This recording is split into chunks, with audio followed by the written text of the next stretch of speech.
নমস্কার বন্ধুরা, মনীষা রান্নাঘরে সবাইকে স্বাগত। প্রতিদিনের মতো চলে এলাম আবারও একটা রেসিপি নিয়ে। আশা করি আপনাদের বেশ ভালো লাগবে। আজকে আমি নিয়ে এলাম আটা আর আলু দিয়ে তৈরি ভীষণ স্বাস্থ্যকর একটা টিফিন রেসিপি।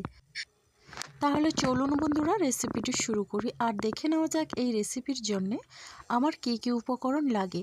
তো প্রথমে দেখুন একটা মিক্সিং বোল নিয়েছি আর এখন এই মাঝারি সাইজের বাটিতে 1 বাটি পরিমাণে আমি দিয়ে দিলাম আটা। আর এখন আটার মধ্যে দিয়ে দিচ্ছি স্বাদ অনুসারে লবণ আর দিচ্ছি সামান্য পরিমাণে কিন্তু চিনিটা দিলে কিন্তু বেশ ভালো লাগবে এই টিফিনটা। তো এখন আমি এখানে দিয়ে দিচ্ছি সাদা তেল। এইরকম চামচের 2 চামচ পরিমাণে আমি সাদা তেল দিয়ে দিচ্ছি। আর তেল দিয়ে কিন্তু এই আটাটা মেখে নিলে দারুণ হয় আর টিফিনটা কিন্তু অনেকটা খাস্তা লাগে খেতে আর ভীষণই টেস্টি হয়। তো দেখুন এখন আমি এই শুকনো উপকরণগুলো দিয়ে বেশ ভালোভাবে কিন্তু মিশিয়ে নিচ্ছি। তো বাড়িতে থাকা সামান্য কয়েকটা উপকরণ দিয়ে কিন্তু ঝটপট রেডি হয়ে যায় এই টিফিনটা। সকালে জলখাবারে যেমন ভালো লাগে, এটা কিন্তু সন্ধ্যের সময় হালকা ফুলকা খিদে পেলেও বেশ ভালো লাগবে, এমনকি ডিনারেও দারুণ লাগে। এখানে দেখুন আমি লবণ, চিনি আর তেলটা দিয়ে সুন্দরভাবেই কিন্তু এটা মেখে নিয়েছি। আর দেখুন ময়ামটা কিন্তু বেশ ভালোভাবে দেওয়া হয়েছে। তো এটা কিন্তু খুব সহজে মুঠো হয়ে যাচ্ছে, আবার ভেঙে দিলেও ভেঙে যাচ্ছে। তো এরকমভাবে কিন্তু ময়ামটা দিয়ে নিতে হবে। এখানে আমি কিন্তু অল্প অল্প জল দিয়ে আটাটা মেখে নেব। তো একসঙ্গে কিন্তু বেশি জল দেব না, অল্প জল দিয়ে আটাটা আমি মেখে নিচ্ছি। একঘেয়ে রুটি পরোটা ভালো না লাগলে কিন্তু এই টিফিন রেসিপিটা অবশ্যই এটা তৈরি করতে পারেন, খুবই ভালো লাগবে। আমি কিন্তু এখানে দিয়ে দিচ্ছি অল্প পরিমাণে তেল। আমি ডোটা তৈরি করে নিয়ে এখানে আবারও অল্প পরিমাণ তেল দিয়ে কিন্তু ডোটাকে আবারও একটু এইভাবে মথে নিচ্ছি।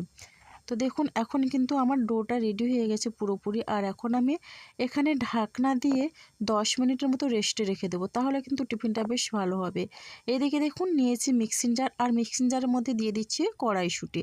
এখানে সামান্য পরিমাণে আমি নিচ্ছি কড়াইশুঁটি আর কড়াইশুঁটিটাকে আগে থেকে আমি ধুয়ে পরিষ্কার করে নিয়েছি। এবার ওই মিক্সিং জারের মধ্যে আমি দিয়ে দিচ্ছি ধনেপাতা। তো একটু বেশি পরিমাণে কিন্তু আমি ধনেপাতা নিয়েছি। আর এখানে আমি কিন্তু একবার এটা ঘুরিয়ে আনবো, জাস্ট একটু আধা ভাঙ্গা হবে সেইভাবে কিন্তু ঘুরিয়ে নিতে হবে। তো দেখুন এখন কিন্তু আমার এটা একেবারে রেডি হয়ে গেছে আর খুব সুন্দরভাবে কিন্তু রেডি হয়ে গেছে। তো দেখুন এখন কিন্তু আমি একটা পাত্রের মধ্যে নিয়ে নিচ্ছি। তো বন্ধুরা দেখুন এখানে কিন্তু আমার এটা মিক্সিং জার থেকে নিয়ে নিলাম। আর এরপরে দেখুন আমি এটা তৈরি করার জন্য গ্যাসে আগের থেকে একটা ফ্রাইং প্যান বসিয়ে দিয়েছি। তার মধ্যে আমি কিন্তু সাদা তেল দিয়েছি 3 থেকে 4 চামচের মতো। তেলটা বেশ ভালোভাবে গরম হলে এখানে আমি দিয়ে দিচ্ছি গোটা জিরে 1/2 চামচ পরিমাণে। আর জিরেটা হালকা ভাজা হয়ে আসলেই এখানে দিয়ে দিচ্ছি একটা বড় সাইজের পেঁয়াজ কুচি। এখন আমি পেঁয়াজটা দিয়ে বেশ ভালোভাবেই নাড়াচাড়া করে নিচ্ছি যতক্ষণ না পেঁয়াজের কাঁচা গন্ধ চলে যায়। তো বন্ধুরা দেখুন এরপরে আমি এখানে দিয়ে দিচ্ছি খুবই সামান্য পরিমাণে কাঁচা লঙ্কা কুচি। তো বন্ধুরা দেখুন এখানে কিন্তু আমি 2টো কাঁচা লঙ্কা কুচি দিলাম। আমি কিন্তু এখানে ঝাল ঝাল করব না, অল্প পরিমাণে, তার জন্য কাঁচা লঙ্কা দিলাম। আর এখানে আমি দিয়ে দিচ্ছি কড়াইশুঁটি আর ধনেপাতা। তো এরপরে দিয়ে বেশ ভালোভাবে কিন্তু নাড়াচাড়া করে নেব। তার আগে আমি এখানে দিচ্ছি দেখুন খুবই সামান্য পরিমাণে রসুন। তো রসুন আমি থেতো করে রেখেছিলাম, এখানে আমি আদা দেব না, রসুন দিয়ে কিন্তু এই টিফিনটা বানাবো। তো এখন আমি রসুনটাকে হালকা করে ভেজে নিচ্ছি।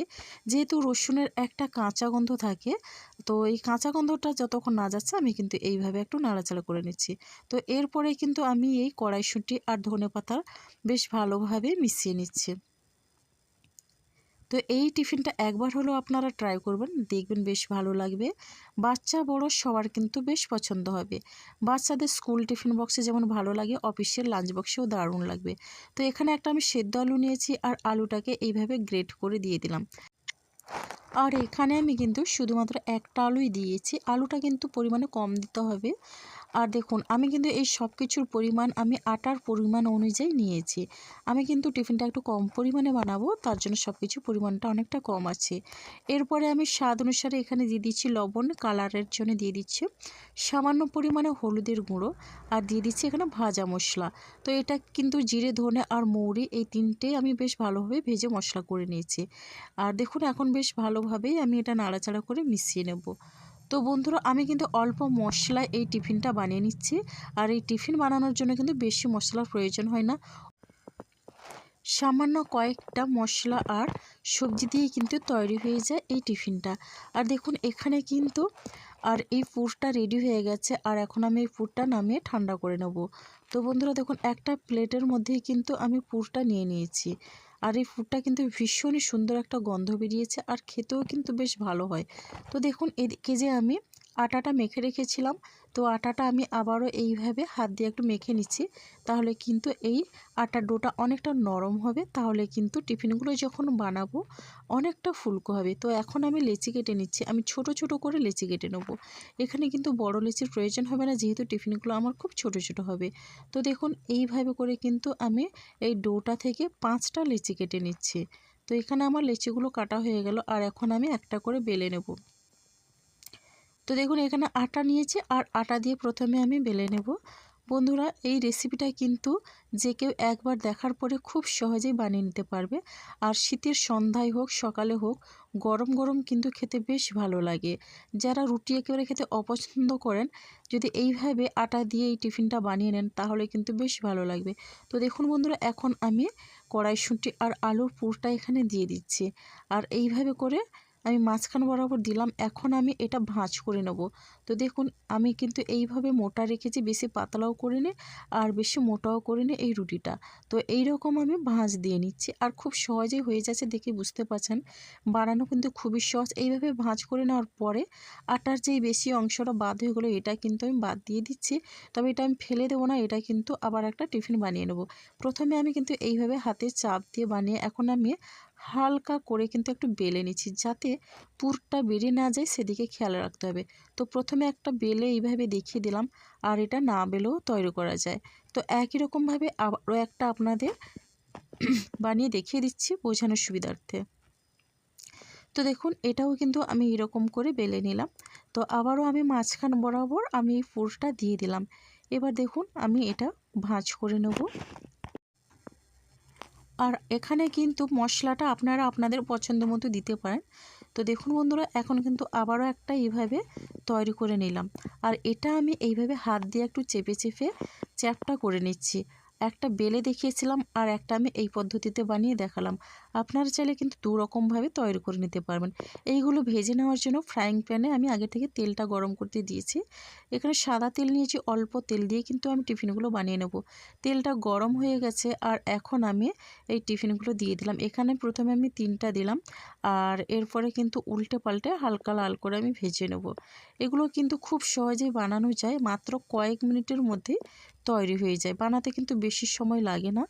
তো যাদের হাতে সময় কম থাকে আপনারা কিন্তু একবার হলেও এই টিফিনটা তৈরি করে নিতে পারবেন। আর এটা কিন্তু খেতে বেশ ভালো লাগবে, যে একবার খাবে সে কিন্তু এটাই বারবার বানিয়ে খেতে চাইবে। তো বন্ধুরা দেখুন এইভাবে করে উল্টে পাল্টে আমি এটা ভেজে নেব। আর উল্টে নেওয়ার পরে এগুলো কিন্তু দেখবেন নিজের থেকে কিন্তু ফুলতে শুরু করবে। তো দেখুন বন্ধুরা এগুলো কিন্তু নিজে থেকে ফুলতে শুরু করছে, ভীষণই ফুলকো হয় আর অনেকটা খাস্তা হয় কিন্তু এই টিফিনগুলো। রেসিপি ভালো লাগলে লাইক শেয়ার কমেন্ট এবং সাবস্ক্রাইব করে আমার পাশে থাকবেন। তো নতুন বন্ধুরা এখনও যারা চ্যানেলটিকে সাবস্ক্রাইব করেননি, প্লিজ সাবস্ক্রাইব করে পাশে থাকা বেল আইকনটি প্রেস করে নোটিফিকেশান অল করে দেবেন, তাহলে কিন্তু সবার আগে আপনারা আমার নোটিফিকেশান পেয়ে যাবেন। তো বন্ধুরা দেখুন প্রত্যেকটা কিন্তু খুব সুন্দরভাবে ফুলছে। আর আমি এবার একটা করে তুলে নিচ্ছি, বেশি কিন্তু কড়া করে ভাজার দরকার নেই। তো দেখুন এখন আমি এখানে কিন্তু সবগুলো তুলে নিলাম। আর দেখেই বুঝতে পারছেন প্রত্যেকটা কিন্তু খুবই সুন্দরভাবে ফুলেছে। আর এখানে দেখুন তেলের পরিমাণটা কতটা কম, কত কম তেল দিয়ে কিন্তু আমি টিফিনগুলো বানিয়ে নিলাম। এবার দেখুন টিফিনগুলো আমার রেডি হয়ে গেছে আর অনেকটা ফুলকো মুচমুচে খাস্তা দারুণ হয় কিন্তু এই টিফিনগুলো। আর আপনারা দেখে বুঝতে পারছেন কতটা লোভনীয় হয়েছে এই টিফিনগুলো। ভেতরে কিন্তু পুরে ঠাসা আর উপরে খাস্তা মুচমুচে। দেখুন একেবারে সবগুলো কিন্তু পকেটের মতো হয়েছে। আর এই পুরটা দেওয়ার জন্য কিন্তু ভীষণই টেস্টি হয়েছে।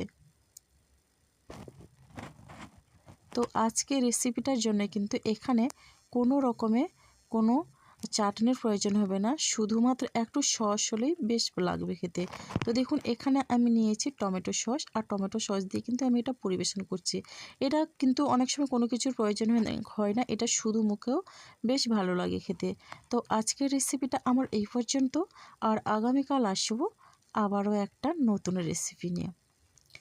তো বন্ধুরা, আপনারা সবাই সুস্থ থাকুন, ভালো থাকুন। অসংখ্য ধন্যবাদ আর অনেক অনেক ভালোবাসা রইল আমার সোনা বন্ধুদের জন্যে।